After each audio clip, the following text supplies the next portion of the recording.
does not matter.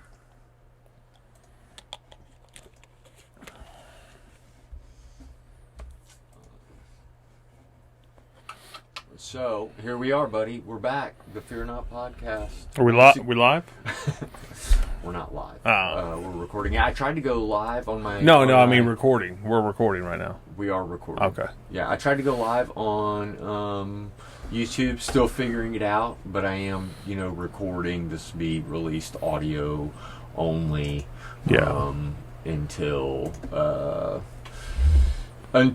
I get to be better with the video and stuff. It's all new. It's just really a hobby. You know what I mean? So I'll figure it out as I go. And it's really just figuring out so much about the sound. Especially like I'm trying as I'm moving my coffee around and starting to realize that it's. Well, I was going to see if. Yeah. You don't want to do that. Well, our soft cup holders maybe, or maybe I don't know. I actually grabbed you a koozie for your beverage. Very nice. I don't want to get sued or anything before one person. The only person that. Well, I mean, the best time to get sued is when you don't. The person that sees the video don't have anything. Right. Okay. Sound check. That's better. I would. It's not as tinny. You still want to avoid it. Yeah. You know what I mean? Like you're trying not to. Well, I'm not gonna try to drink all the time. Don't lift up the microphone. It just see me with a long straw, just trying to reach it. My phone never rings, but watch it ring. I put mine on silent, but I think it was on silent this morning. It still woke me up. Yeah, well, Doesn't make you mean it sense. would like vibrate? No. I mean, I forgot it was on Don't Interrupt Me. The only thing it could play was music, like from to the Bluetooth speaker, but I don't know. You set an alarm this morning? Is that Not at all. I was trying to avoid. Yeah, not at all. I was trying to avoid being woke up by the phone, and it still woke me up. Now, I don't know if it was just because it caught me off guard. Maybe it was already in my hand and I forgot. I don't know. You're slipping, man. That's not like you. Is it? I don't know. You just seem to sleep really well. If sleeping was something that could be paid to do at a professional level, like a sport, I would at least be in the minor leagues, if not pro.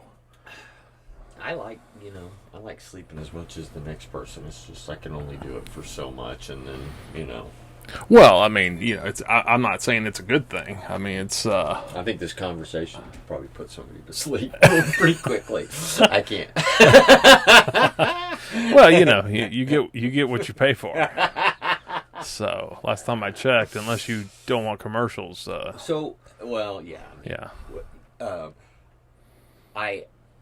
It's so funny. I listened to a little bit. I told you I listened to the last Fear-Naught podcast, and it was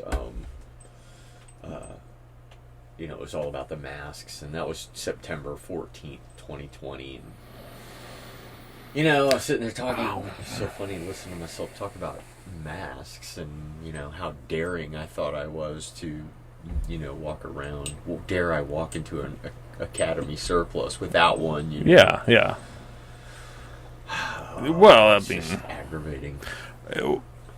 It was aggravating then. Now it's borderline psychotic. Oh yeah, I mean, I see anybody with a mask, I say there's a person who is. I mean, I give the extreme elderly a pass, but yeah. I mean, if you than that, I mean, and I saw a lady. She must have been 85, 90 at the bank today. She's up at the teller. Teller's got a mask on. He's my age, 45, 50. Mm-hmm. He's got a mask on. She's 85, 90. She had no mask on. You know why? Like, well, yeah. I mean, because she knows. She's been there. She's done it. She's been through it. She knows. I mean, even for the. I mean, I think we talked about this earlier. For the real old, I mean, why would you want to walk around like that? I mean, I'd rather just say, "Hey, I had a good run. Bye." Oh, exactly. I mean, I years old, it's over anyway. I look at people and in their late 70s, early 80s, and it's like, why would you want to live the last few years? And there's people that live well beyond that, but I think the national average is like 78 or something like that. Why would you want to live your life the last 5-10% of your life muzzled? But if you're okay with that, that's fine. That I don't have a problem with it. But you said you give a break to old people. I give a break to old people. If you're in your 20s or younger and you're bald, I'm assuming that you might have cancer or something. Great. Wear a mask. But I've seen people in their 70s chain smoking like they were the Santa Fe Railroad trying to get somewhere. Just slugging coal into the into the boiler. Sure. And where was the mask then? Where was the filter then? I mean, I know that's not a fair comparison as far as a bacterial or not bacterial, a viral disease versus that. But it's like it's just like all you've seen people say on podcasts and on things. It's like I have these large, obese people that haven't taken care of themselves yelling at young, fit people for not wearing masks outside. That's insane. On so many levels, but it was insane from the beginning. Yeah, it was insane from the beginning. I mean, it wasn't 6 months in when people with any sort of sense were, saying like that they knew that the masks were ineffective, and certainly it wasn't going to stop this viral, no, this thing. But it just was frustrating. It's just frustrating to look back and. Just go, God, man, how did our country get sucked into this wacky... Well, and the thing is with the mask, I would argue that, at first we didn't know, so fine, go with it. But the moment that individual, whose name I won't mention, said that you don't need a mask. It's just that's for medical people in a medical setting. You don't need it. And the reason he was saying that in his not me defending him, but him defending himself was they didn't think they'd have enough for the hospitals. Well, in a situation where for a fact that masks are going to save lives out in the public and might even stop people from getting to the hospital, and you think you're still short, you don't ever say that. You never go to the public and say, you don't need it. Because you're trying to save it for hospital people. Because if it really did something, then how many people would have been saved from never going to the hospital had they had a mask on? So it was a farce from the beginning. They knew it didn't work. But then in my opinion, they saw it as an opportunity to create us and them. And that's what government has done my entire life. I'm 50 years old, and, when you're younger, you don't recognize it because you just think, people have the best, or at least I thought people had the best intentions. But looking back over my life, every time there's a chance to divide, it's done. Through politics, color of skin, origin of where you've come from this war, where you were born and where you came from to where you are now. Are you a mask? Are you a no maxer? Are you a vax, a no vaxer? It's just, if there's an opportunity to say us against them, it distracts us from what the morons in Washington are really doing. Well, yeah. Speaking of the morons, I mean, the veil has been lifted. I mean, nobody's the craziest part about it is, I mean, I think in my heart of hearts, in my mind, it's like there's like 75% of the country that are like they get it now. I think really. I think so. Well, I think. What is it? What about the virus? About the whole thing? Just or? that they're full of At shit. its core, our government is very, very corrupt. I mean, it is. God, I would if 75% was true, I would. That's a huge. That's a big deal. I think that if you took a really, large poll and said at its core, do you think that our government is corrupt?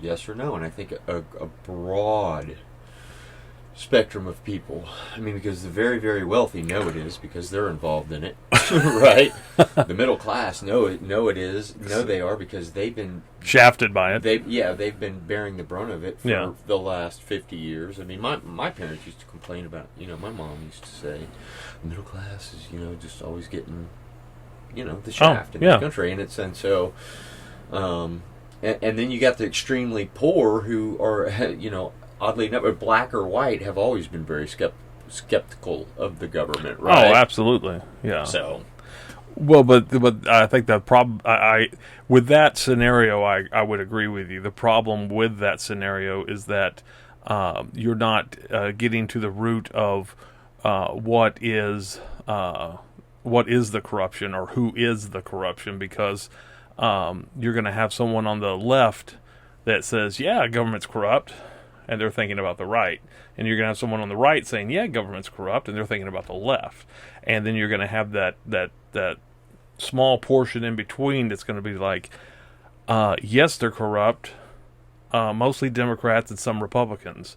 And then the opposite of that, mostly Republicans and some Democrats. You're going to have that. So I could see where you could get the 75% of people thinking that in general government is corrupt. But that doesn't. I mean, that's like calling, an obvious strike a strike. It's like,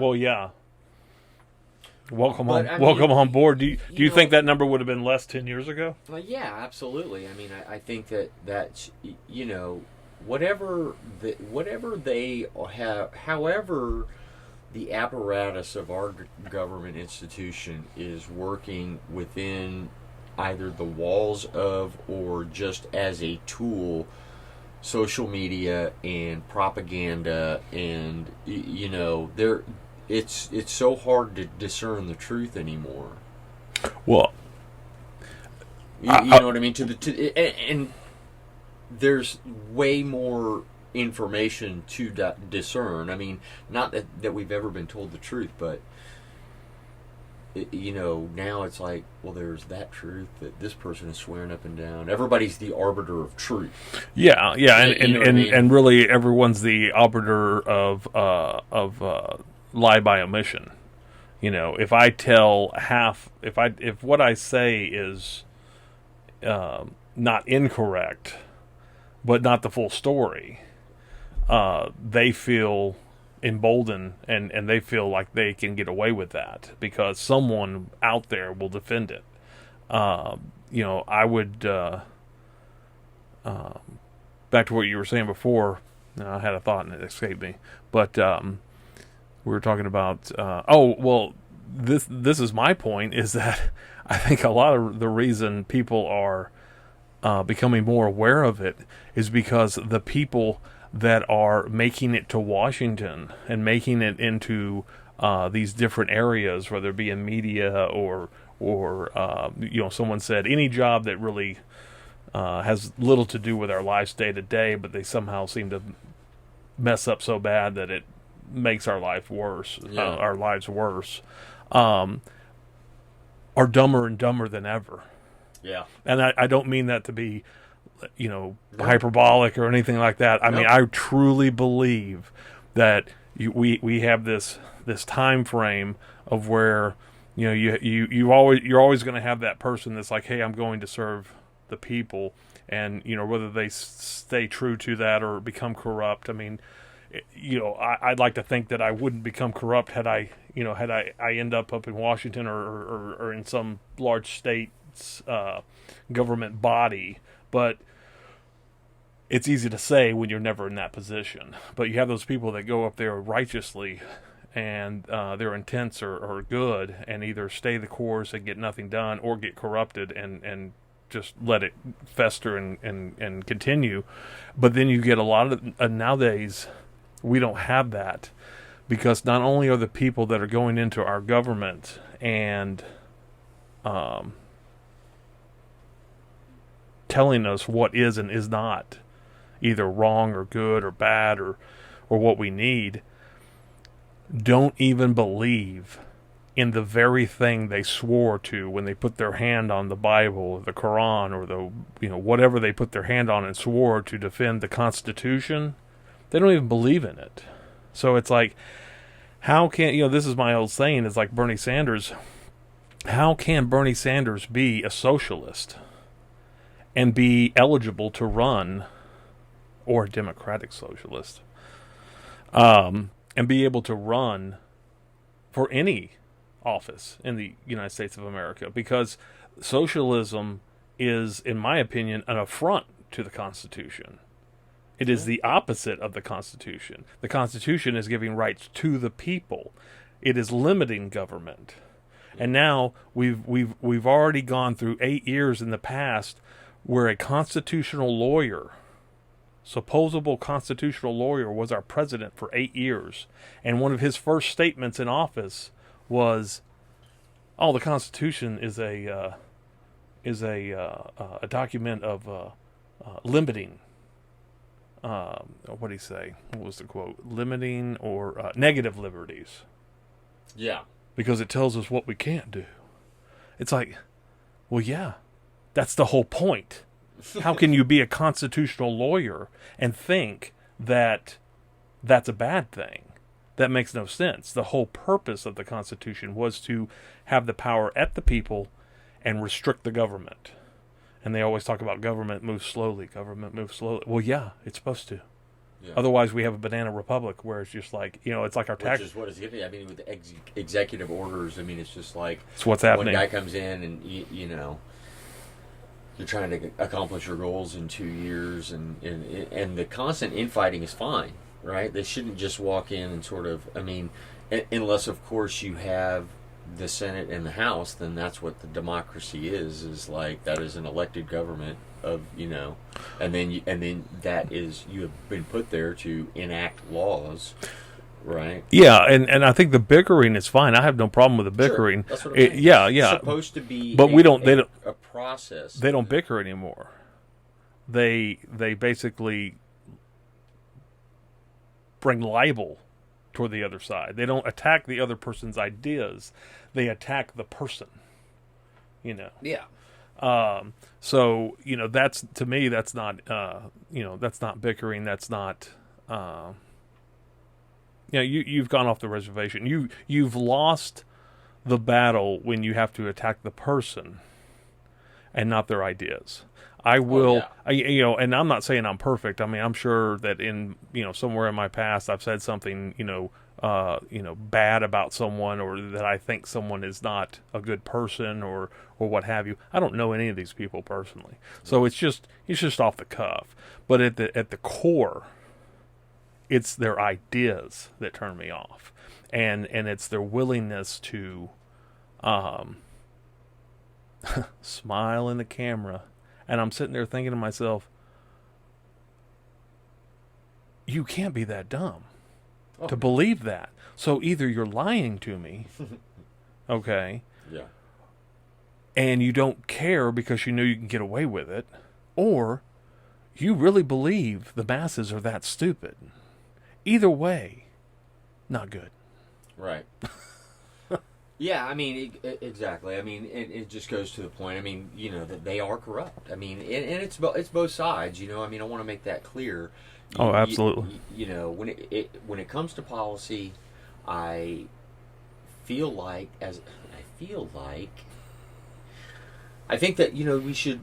I don't think there's anything wrong with having an America First agenda. I mean, and there's this fight against that from the left, that I don't get. Like, why don't they want our borders? I mean, we all know the answers. I don't want to get into that, but it's just so that's where you start to the veil of corruption is so thin there. You know what I mean? Yeah. When it comes to border policy, you know, I don't know the country. Let's just sum up the political talk for a second. You know, and say that. Let me say that it's so blatant.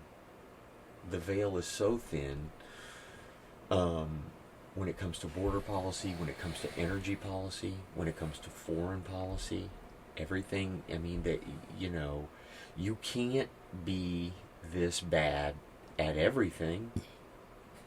Correct. You know, that's that's a good point. I mean, damn, don't we have enough?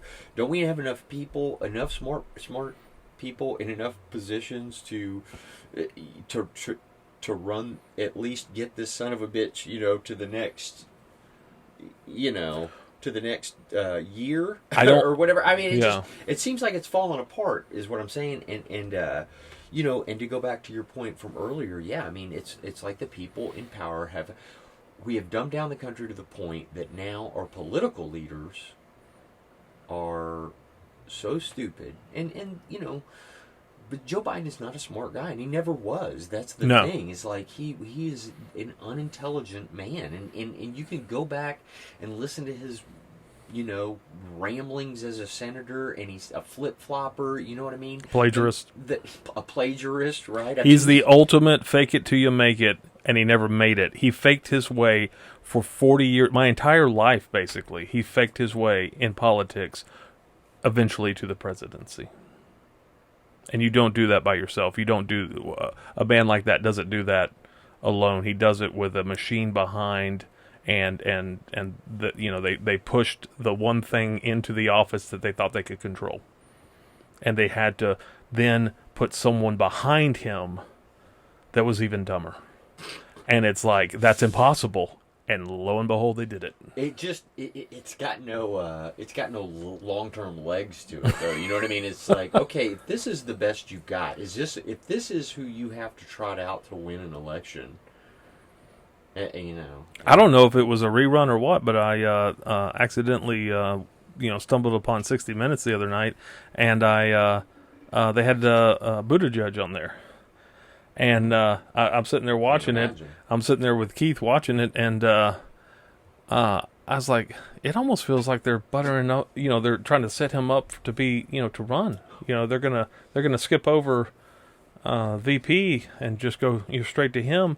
And I'm like, and lo and behold, 5 minutes later, at the end of the interview, you know, it was like, well, where do you see this going?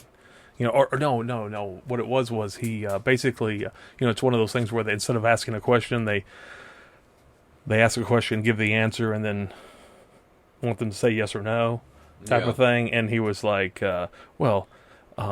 obviously our audience can tell that he's a very sophisticated and intelligent politician. So where does this go from here? And, you know, he's like, oh, well, I just want to, you know, that's all right. I just want to, you know, be a good transportation, you know, and make bridges less racist. So, I mean, you can't make this up. If this was a Mel Brooks movie, he would be like, Mel Brooks would be like, no, whoever wrote this, it's too over the top. Yeah. Well, he just. He just checks those boxes, you know. He's gay. He looks good on camera. Hey, he couldn't run a small town, or county, or whatever it was. He was the mayor of South Bend, Indiana, and he was known for mismanaging the city and not being able to fill a pothole. Yeah, you know. Yeah, and now he's transportation. Ben Shapiro says he's transportation secretary because he likes choo-choo trains and he's gay. Well, you know, and it's sad is that, you know, that's true. I mean, we literally have people being picked based off of their lifestyle and not their intellect, their common sense, or any practical I think it's their identity. I mean, I think it's about... No, it is. It is it's their identity boxes, and not any of that. Right. And almost like they are being like, you look just good. You know, like Kamala Harris. Well, look who they're putting up She's for. She's an attractive... I mean, by all accounts, you know what I mean? Yeah. If you were just to see... Especially, I mean, she's an attractive woman. Let me just say that. She's an attractive middle-aged woman. If you saw her, you'd be like, oh, man, she's good looking.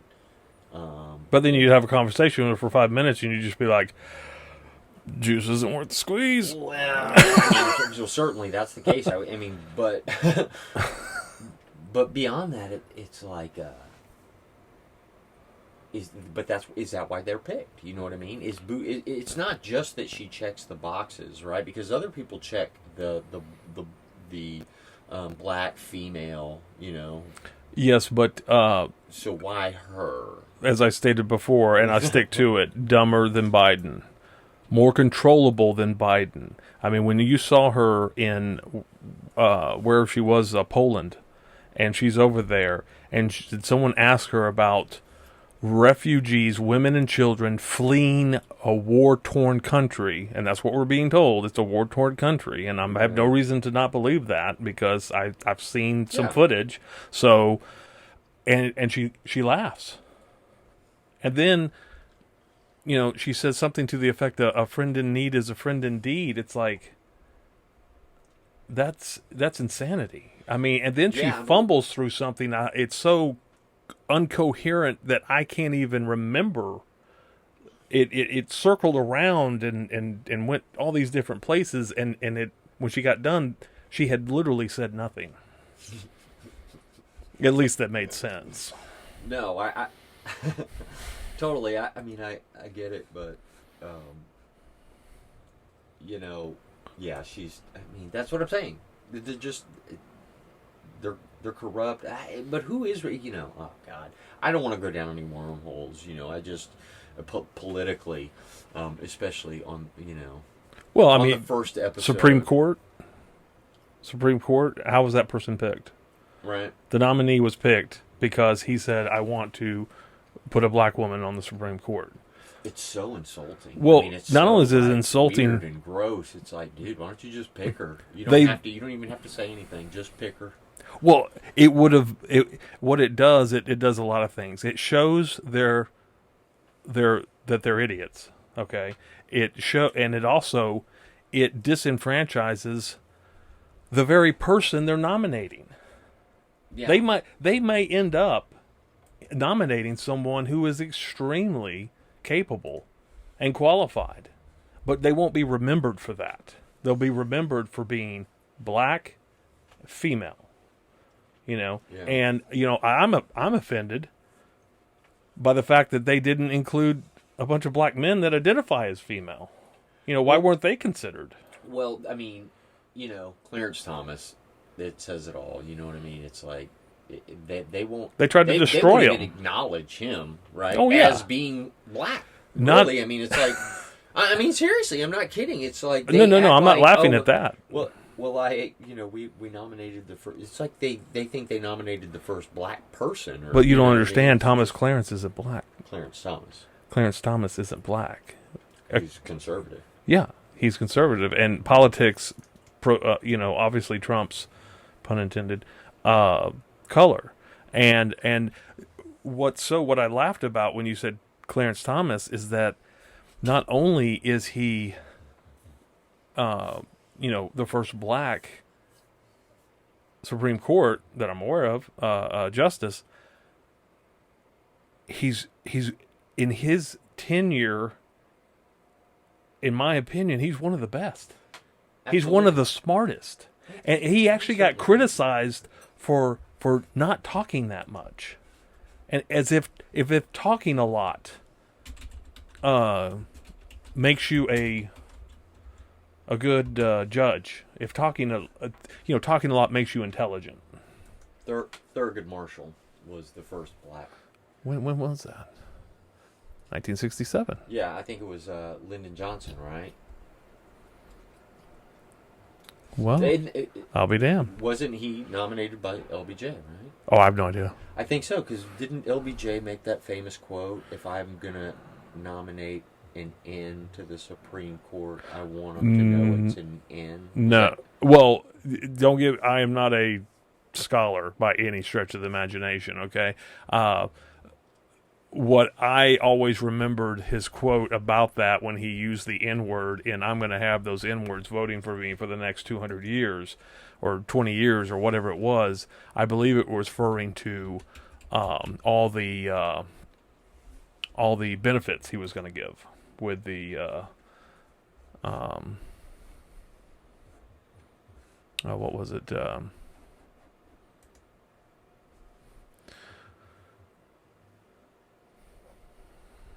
Oh, I don't. Is it not on there? What if? I'm looking. I can't see, but just the first African American Supreme Court justice on June 13th, President Lyndon Johnson nominated distinguished civil rights Lord Thurgood Marshall. Yeah, I mean, he was known for saying racist things, and I think that there's a quote. Right, I'm not. Yeah, there is a quote. Either. Yeah, I don't want to. In my, I'm not. Let me say. I thought, what was the deal? It said, what was the deal where he? That Lyndon Johnson said that. No, he did say about that. Electing Thurgood Marshall. Okay, well, and that could be true. 200 years, yeah. It's all. Yeah, that's it. I mean, the whole party is based on manipulation. To the point where they try and. I haven't heard of it spoke in a while, but the big switch, you know what I mean? That's nonsense. And never happened. Yeah. Right. All of a sudden, now Democrats are Republicans, Republicans are Democrats. It's like, what the fuck are you talking about? Why? Because y'all were the ones that were the slave owners? So now all of a sudden you don't want to be identified by that, so you're going to try and sell this idea to the public that there was some switch in the... I mean, get the fuck out of here. Well, not only has it been basically proven as complete crap, what's ridiculous is that people that believed in abolitionists and people that Republicans and the whole mix believed in freeing the slaves, but once they got free, they were just like, well, I think I changed my mind. And not that it was even the same people, but the next generation just changed their mind, and just so happened that the Democrats changed their mind too. It's like it's absurd. It's easily, if you're honest with history, it's easy to get to the truth. One of the bigger problem, or one of the things that I have a problem with, is that there's that saying that the winners. History. You can't believe history because the winners write history. Right. And that's not true. Because in our lifetime, the winners haven't written history. The people that have taken the time to write history and rewrite it and get people to spew it over and over. The person who gets someone to spew the wrong information over and over and over and over again is the person who gets to write history, because they rewrite it. And they do it through the media. They do it through this wonderful service here that tells you only what you need to know and nothing more. Yeah. Right. Yeah. Yeah. So, let's talk about the Fear-Naught podcast, though. I mean, for a minute, because we just kind of jumped right into the conversation, and I want to set a precedent, sort of, for what I think about it, and because I think I made this point to you the other day. It was just like, the only thing there's not too much fighting back against the establishment and what they're trying to do to the country. You know what I mean? As far as our gross misspending of the money, the bloated budget, the propaganda. I mean, it's out of control, and the two things that are fighting back on it, it's got I think it's got the government really concerned and trying to find solutions, but Bitcoin and independent media. Independent media has exploded over the last 5-8 years. Oh yeah, you know what I mean. It's just like podcast.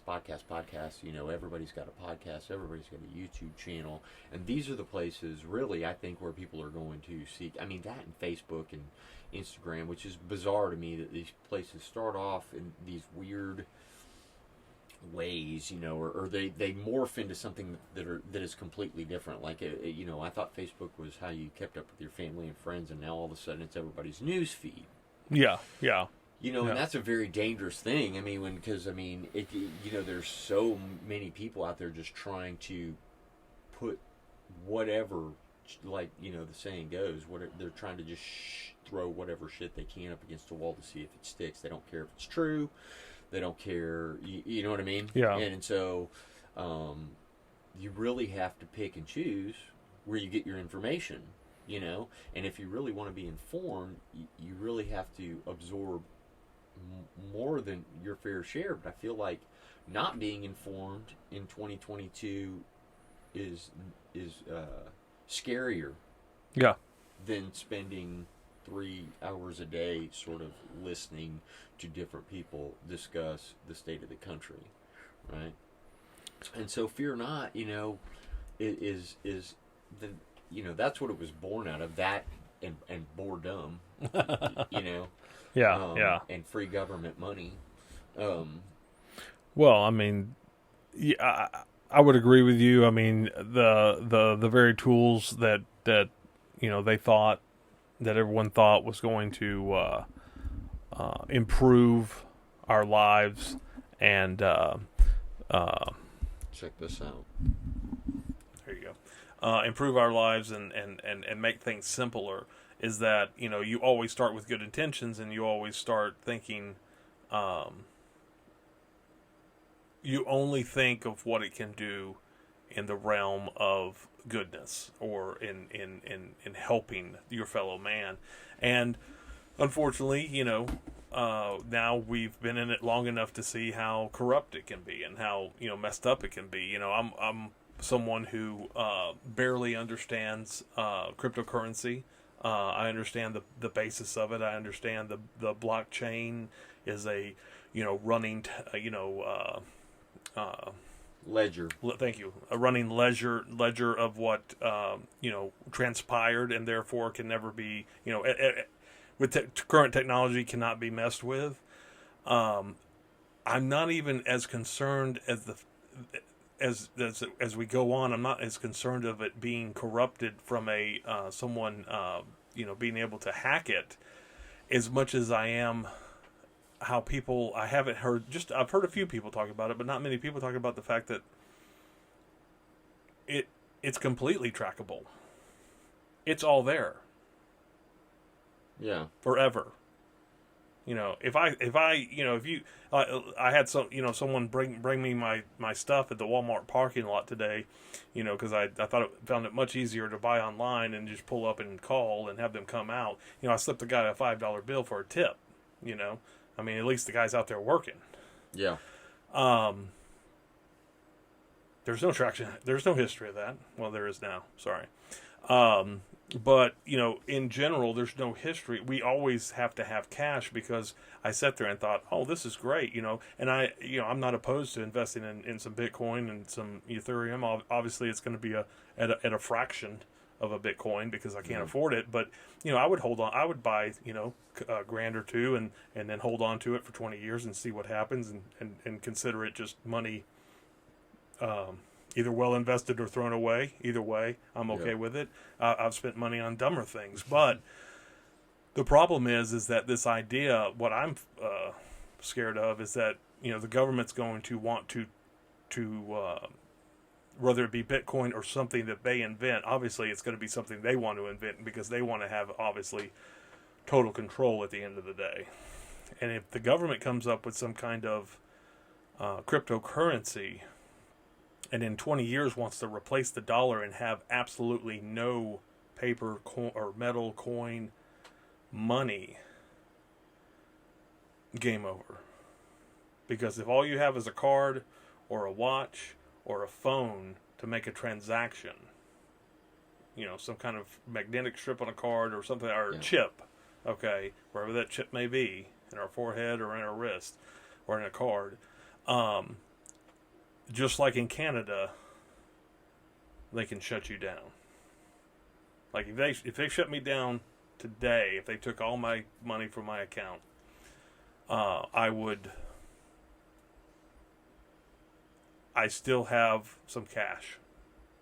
Not a lot, but I still have some cash. Yeah. I still got some food in the house. But once everything's delivered, once everything's done online, once everything's done through cryptocurrency, and they can just turn off the spigot, Yeah. you're screwed. Yeah. I called Walmart and said, hey, I want to use that credit I have. I want to use that credit. Oh, yeah, sorry, we're not supposed to sell to you because Big Brother said not to. Well, it's... I think those are two major things, Bitcoin and independent media, but also community, you know what I mean? Like, people, those Americans that are lucky enough those that don't want to live in the urban areas but are forced to, you know what I mean? There are people that want to live in the city life, and then there are those people that are, forced to live in because that's where Trapped the apartments are, that's where the jobs are, that's where the cheap houses either literally are. or in their mind they're trapped because they're scared of change. Well, or yeah, literally, I mean, they don't make enough money. I mean, the housing market is such that you have to be pretty smart with it. I mean, it's not getting any. Let me just say this: it's not getting any easier for people to make enough money to buy homes in a lot of markets, especially desirable ones in the country. Well, and one thing I didn't think of is that to amplify your point is that most of these people don't own their own automobiles. So as far as the escape goes, it's only as far as a Greyhound ticket will get them or the subway. So yeah, I mean, they are literally trapped. Yeah, and so that's a scary place to be, and I'm lucky enough not to be in that place, Oh, absolutely. But I'm close. And that's it's scary close. proposition. Yeah, but I'm not afraid though, and maybe I should be a little more, but life's too short to be afraid. Is kind of what I've come to the conclusion. I mean, I try, we work hard and we try to be the best people that we can be. We pay our taxes, and the majority of Americans just want to live a simple, existence. They want to, raise their families, and I think that's, that's why people are so complacent, and that's why they're so, I can't think of a better term than just complacent about the activities of the government. You know what I mean? It's because it's like, it's so exhausting at the end of the day. It's like, you want me to raise my kids, go to work, and then, and then fight tyranny. Yeah. Well, and because that's what it is. It's tyranny. I mean, I there's a lot of people out there that may say I'm a kook or whatever, but what is going on in this country is taxation without representation. Yes. It is just blatant. It's disgusting. I mean, what they're doing with our money. Well, and one thing that we don't talk about enough, or I haven't heard people talk about enough, is we need to really recognize all the work, especially at the federal level, that our politicians have done. And there's a lot. And what that involves is making their jobs easier on themselves. They have really done a great job. I mean, whoever came up with the idea that, hey guys, we sure are spending a lot of time passing this one bill. Why don't we tack on a bunch of pork onto it? Yeah. Like, what do you mean? What are you talking about? What is this pork you speak of? It's like, oh, well, we'll have a bill. I hear something run that's down there in the corner. We're going to have a bill, and we're going to call it something that completely misrepresents what it is. Okay, save the baby well, or help the children. Right. And we're the bill, and then we're going to stick all this money for your community so you can say you got something so you can get reelected. And as long as we all play this game, we can stay here as long as we want with very little interruption. That's one thing they did for themselves. They're also able to vote themselves in raises. That's always nice. I'd like that, Oh, man. So they've done a lot. They've done a lot, but none of it is in any way, or could be in any way, defined as representing the American people. And back to the point you made earlier, it's like you don't feel like they're representing, taxation without representation. I mean, one thing Canada does is they have taxes, they have tax laws, and they're probably I don't even know if they're higher than ours, but whatever they are, they actually, I know this is going to be hard to believe, they don't actually change radically year to year. There aren't a bunch of publications that come out showing all the hundreds of thousands of tax changes and things that have been added and subtracted and modified and tweaked every year. Because it's just a tax system. It's just a very basic tax system. And what they've morphed the tax system into is a something for us to fight about, something for us to distract us, something to become, for us to vote one way or the other. Yeah. So it's one more thing, like we were talking about earlier, about dividing us. We need money for this and money for that. Well, yeah, we do, but we don't need, the amount of money that's being spent is absurd. And I would argue that if we cut the budget, which I don't believe they've passed a budget in the last 20 years, they've always kept just pushing it forward. If we were to cut it in half, okay, and some evil douchebag politician didn't go in there and cut where it would hurt the most to prove a point, because that's what they do. When a program doesn't expand as much as they want it to expand, because it's supposed to every year, they call it a cut when it's really not a cut. It's just not growing as much as they'd hoped. Well, they make sure that it makes people unhappy and it hurts them worse. Well, if we went in there with a freaking scalpel and we actually cut out all the bullshit, we could operate this country on half of the taxes that are taken in. And I honestly, I would be very surprised if anyone could honestly say that their life had was ruined or completely upside down because of it.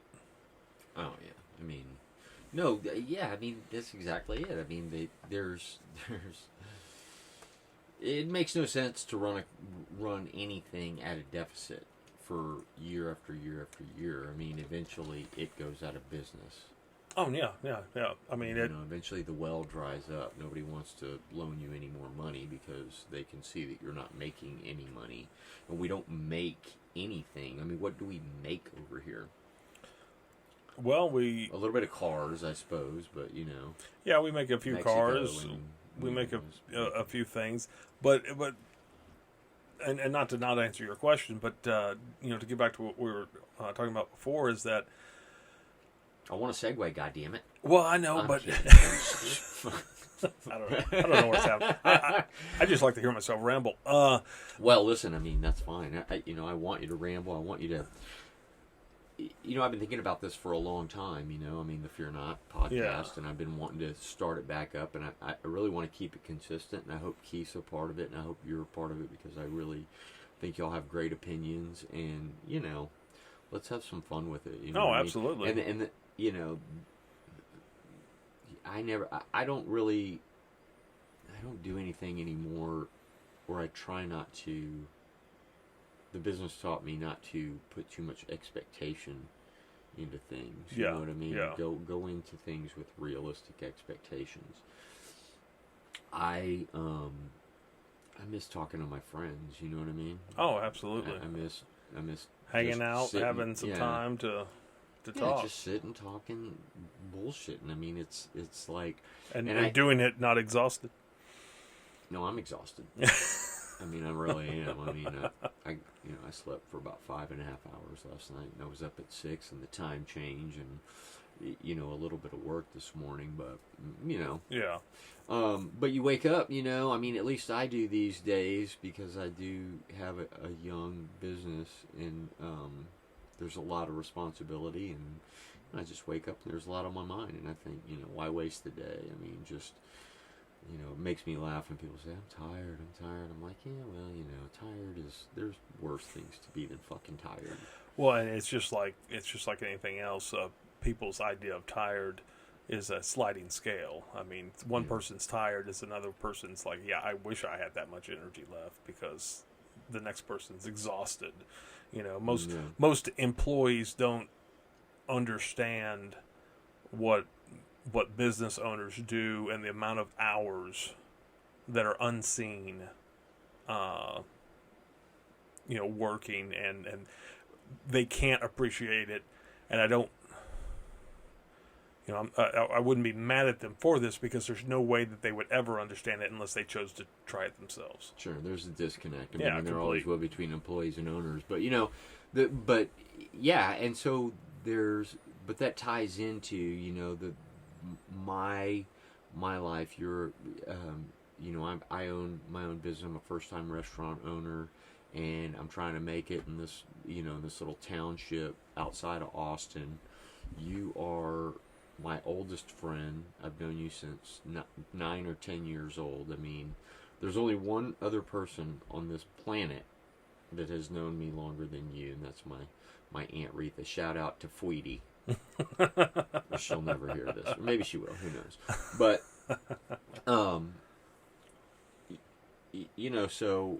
and you have this wealth of life experience. I mean, you're a veteran, Navy veteran.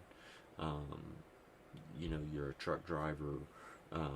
You're a real estate investor, and you have, a lot of different interests. I have a lot of interests.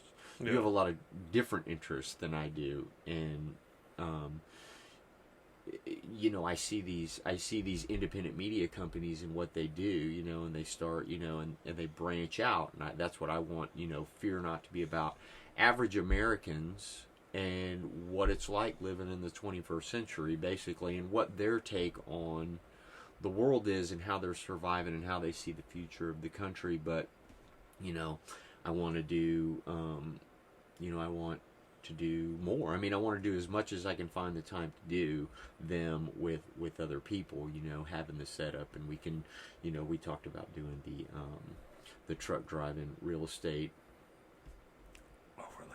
Right. Can't steal my idea. Nobody's gonna steal it. I think we're safe from any intellectual theft, at least at this point. So I want to do that, and I want to do, like I told you, my story about the real restaurant podcast, and sort of an autobiography thing. I don't know that I'll do that on video, but just release it on audio. I think it might just be better that way. I know you mentioned filming it at the restaurant, but sound and lighting and all that shit is a pain in the ass, and I'm not gonna do it. But I think an audio story would be good. And again, it's nothing. It's only cathartic, right? It's all supposed to be cathartic for me, and hopefully for the people that participate in it, and fun, and getting back to sort of the idea that life, at some point we became disconnected from the idea that life is, everybody knows that it's if you're lucky, you live a long, healthy life, and you enjoy it however you whatever that means to you. Some people have families, some people aren't lucky enough to have that. You and I, we didn't have families, but that doesn't, but I don't want to stop enjoying my life and having fun and trying to do different things because of the limitations of anything, my time, my resources. You know, I want to find ways to enjoy life, because I think that, and I want to find, you know, a connection between the world, or, you know, just humanity to some degree. Yeah, I mean, it's hard. I mean, I'm really, you know, as far as community goes, I mean, I'm pretty well immersed in it. I mean, I you know, I know a lot of people because of the, hey, Floyd. Sorry, that was Floyd. He was yawning, dreaming, or something. But you know, I'm pretty immersed in the community, and you know, I like that, and I think that's where the sort of the country needs to get back to a more simple sort of you know, governmental involvement in community, not ignoring the national, but they make it so hard to ignore their nonsense. You know, everybody's like, oh, it starts in the community. It's like, yeah, you know, go to elect your city council, and that's all true, but for the love of God, you know, what good is it if, you know, what good is my city council doing if my you know, rep, my state rep, or my selling the farm, my federal rep is just doing dumb stuff. You know, I mean, I'll tell you who I've been fooled, or who I feel like maybe I've been fooled by, is Dan Crenshaw. You know, he seems to be sort of a absolutely. I mean, it's one of those things where I watch everything,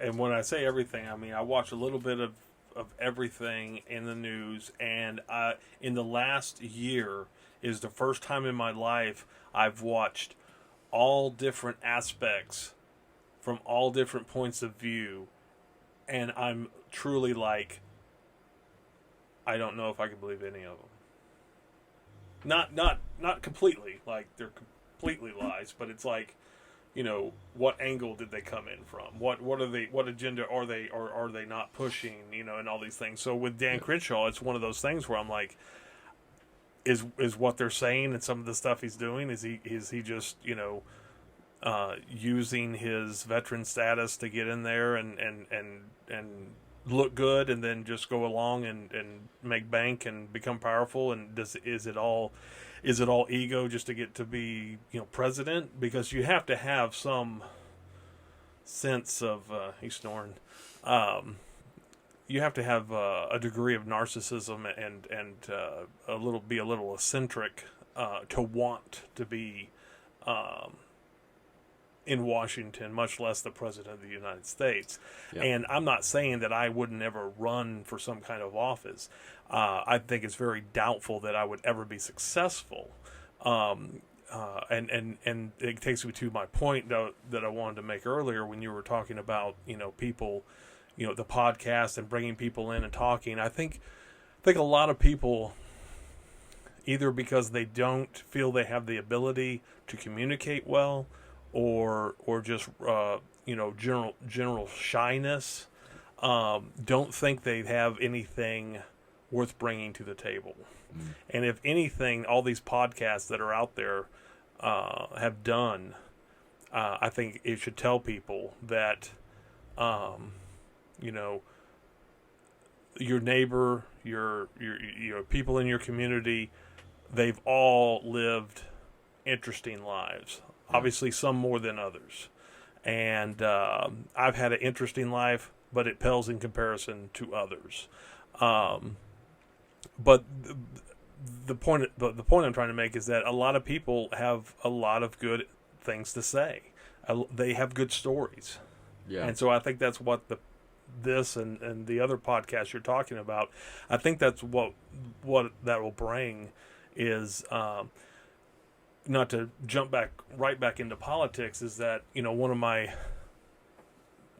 biggest things that I thought of, and this was years ago, this was like 10, 12 years ago, is I sat there and I, you know, one day I had this random thought that it's like, wow, once the intelligentsia, once the Ivy League lawyer educated politicians convince the average American person, okay, the average American citizen, that they are incapable of holding office, we're done. Yeah. It's over. And so, unfortunately, not only has that happened on the federal level, but it's happened on the community, like you're talking about, the community level, to where the point where I saw a blur, but I'm not going to go real deep into this because I didn't. I was listening to it passively. There was some person that was connected to some actual terrorist group, like Al Qaeda or something like that, that had fled there and somehow ended up in America and was running for office, but everyone knew his history, so he never got elected. Well, then he ran his daughter, and his daughter got elected to this office, and she's the one, I think she was on like a school board. I mean, it wasn't federal or anything like that, it was a local, but when they stopped to say the Pledge of Allegiance, or they stopped to say a prayer or what, she basically said, no, we can't do that, because they were going to have a moment of silence for 9/11, and she said you can't do that because the actual victims on 9/11 was Muslims. And it's like, I have nothing against Muslims. I have friends that are Muslims. Not to sound like that one guy. It's like, oh, I have a friend that's Muslim, but it doesn't matter what religion you are. It doesn't matter what anything you are. The thing that matters is that, not to keep repeating myself, is that you swear to support and defend the Constitution of the United States. You can't do that at the same time and have a communist, socialist, extreme leftist point of view. I don't think those two things can exist in one form. Yeah. Well, I don't know what the Democratic Party, I think, has just become so diluted by itself. You know what I mean? Like and to some degree the Republican Party too as well. And but I'm ashamed to say it. I voted for Romney the first time, and yeah, I got fooled like the rest of the people. Yeah, he's a he's a politician shitbag. Exactly. He's a politician shitbag. He's an elitist, and so. And he's an establishment guy. That's the problem. I mean, is that, like you were saying, people, they just sort of, that's what they do. They get themselves into politics, and that then becomes their career. That's not a good thing. That's not a good thing when people, make a career out of legislating, or basically doing nothing. Well, what they believe is they don't believe it. They're there so long, it's no longer service. It's they're ruling, the ruling class, literally. Yeah. And it sickens me when I hear people say things like, "Oh, well, public service is a huge sacrifice. It's the greatest sacrifice you can make." Well, that's based on the fact it used to be an actual sacrifice. You used to get on your horse, or if you were lucky enough to own a wagon with a little suspension seat, you had to get on that thing, and you had to travel days to get to Washington, okay? Yeah. And then you weren't paid anything, to my knowledge, at all. You brought what cash you had, or what wealth you had, or whatever banks, establishes, however that worked back then. So it was a true sacrifice, because you were giving up of your time from your family to go to Washington to serve. I mean, the whole point of them going out there and doing all this stuff in a certain amount of time, and then leaving to go back to their district, it's because that's where they lived. That's where their family was. Yeah, they had to get reelected if they wanted to run, but most people, didn't run that. Didn't, unless they were very, very wealthy and had the means to. They couldn't afford to run. Most of them left office broke, because they're whatever their job or business or farm or whatever it was barely making it. Yeah. And so don't give me the crap about that it's anything to do with anything other than a money grab at this point, because they're paid well. I'm sorry that it costs a lot in Washington, D.C. for an apartment. I'm sorry you have to sleep in your offices. I'm sorry you have to go to the gym to shower and change.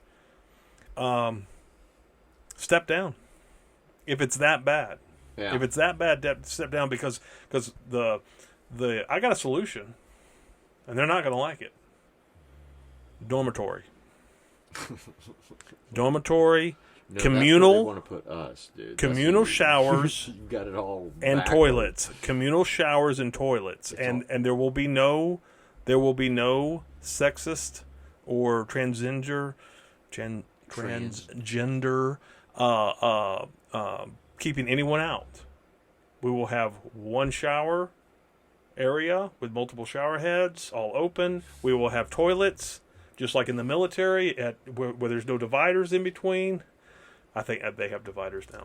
But, yeah, it'll all be the same. And if you complain, we'll know that you're either racist, sexist, homophobic, or anti-transgender.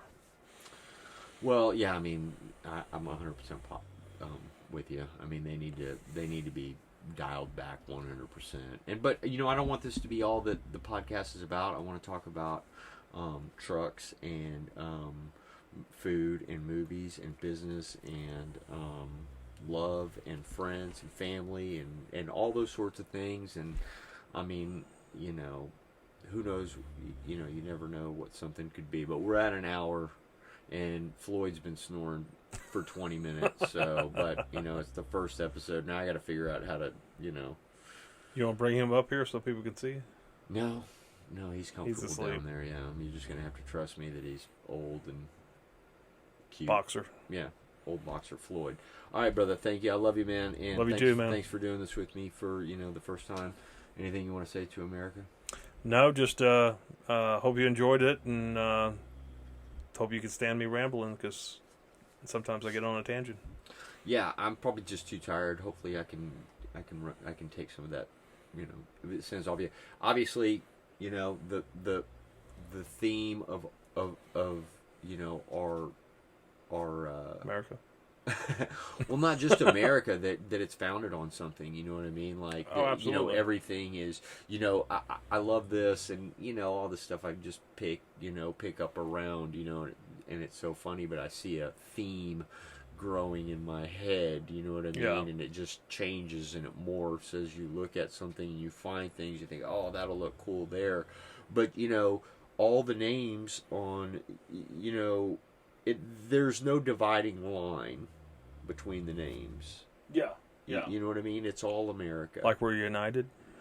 We are united, I mean, we're United supposed to all States. be in this together. That's what scares me, is we're supposed to be all in this together. And we've talked about before, I mean, growing up where we grew up in a very, very multicultural place. And the 90s, I mean, it was like, I was so far removed from the idea of racism.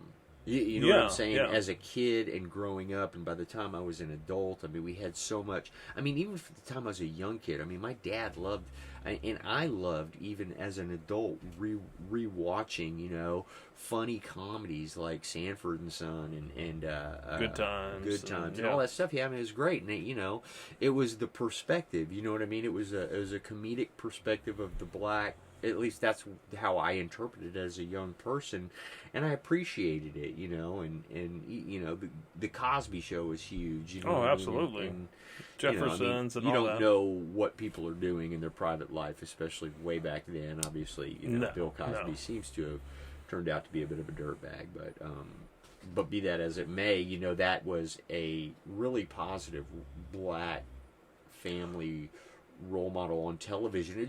I just was so far removed from it that now that it's all resurfaced, I'm like, this is not real. This is division. This is them trying to draw lines in our country. Yeah. Right? And to your point earlier, it was founded on the Constitution. We have a Constitution, and right now that's the only thing keeping this country together is our documents, and it's hanging on by a thread. That right there is not me trying to, be some sort of Second Amendment or gun-toting bravado. Yeah. It's like, this is what protects us from the from the idiots that are now running the country from coming in and and really, really being able to. I mean, they could take our money away, right? But then we would really become a very communal society after that. You know what I mean? It's like, who can grow food, who's got guns, who's got ammo, who's got a truck, who's got water, who's got gas, who's got propane. You know what I mean? Then it becomes real fucking communal real quick. Right? And one of the things that every foreign country knows, right? And I think Mao is the one said it. He said that there's a gun behind every blade of grass. And that's what's keeping this country from being completely overrun is our Constitution, the Second Amendment. I don't ever want to really touch that gun, to be honest with you. I know how to, you know what I mean? Barely, because I haven't been able to shoot it. I mean, but I can grab it, I can load it, and I can cock it, and I can fire it. That's all I want, and it's back in the recesses of the house because it's the last thing I'm going to grab. I've got plenty of other, things to protect the house with. We can't afford to fire it because the ammunition costs so much. But that's what it's about, and the flag, right? I mean, I love this country. This country was founded on ideals that set us apart from the rest of the world, made us, the most prosperous country. Our systems of capitalism made more millionaires and more wealth for everyone in this country. Well, everyone. I mean, all the rising tide of America, it lifted all the boats. You have to go out there. You have to try and take advantage. You know what I mean? I've been outside the U.S. Okay, there are places that you think that we have poverty, and we do. But our poverty is light years ahead of other countries' poverty. Oh yeah. And I'm not talking about some homeless person that's either drugs or mentally disabled. I'm talking about someone who's trying to make it, who's fighting for it. They might be on some kind of program to help, whether food stamps or what have you. But their little crappy apartment with their crappy TV and all that stuff is literally middle to upper middle class in some countries. So absolutely. Our perspective is skewed. Sure, we've had it really good for a really long time, and it's made the country soft and weak and sure. It's made us all. I mean, all of us to a degree. And you said. When we were about to end this, if there's one thing you could say, and it's again something I've been saying for at least the last 5 to 6 years, is that you touched on the fact that our country was founded. It was founded by incredibly intelligent people. Okay, I don't care how you look at history; they were incredibly intelligent because they knew that they had to organize this not as a democracy but as a constitutional republic, because a democracy is basically a true democracy, to break it down real simple, is mob rule. It's me and you voting to take our neighbor's car. That's a true democracy. So when everyone says, we shouldn't have the electoral college or anything like that, they don't. They either do and they don't care, or they don't understand why it's in place, and they were never. It's not that really. Most of the time, it's not their fault because they were never taught. And the last point I'll make is that back to our founding fathers, extremely intelligent. And today, I believe the biggest problem that we have. Well, I shouldn't say the big one of the biggest problems we have is that we are surrounded by technology, and it makes us feel intelligent. And there's a difference. There is a light years difference, okay, between knowing something and having the ability to look something up. Okay, we have the ability at any time, anywhere we are, to look something up, to find the answer. Okay, there are people I know it's hard to believe. There were people back then that studied these things and knew this stuff. And now they didn't know everything. They weren't, didn't have photographic memories or anything, but they were much more schooled in struggle and life, in right and wrong than we are, because things are too easy. The tools they worked with were the tools that they could turn around and fix. I can't fix this. Okay.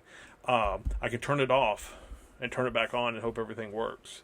But I can't open this up. I don't have a clean room. I don't have the ability to do that. Could I learn? Sure. Is that practical? No.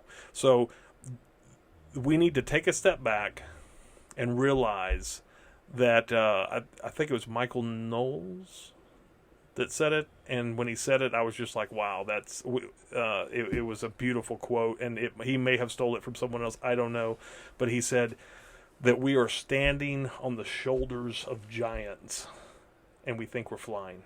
Yeah. And so, born on third, thought you hit a triple.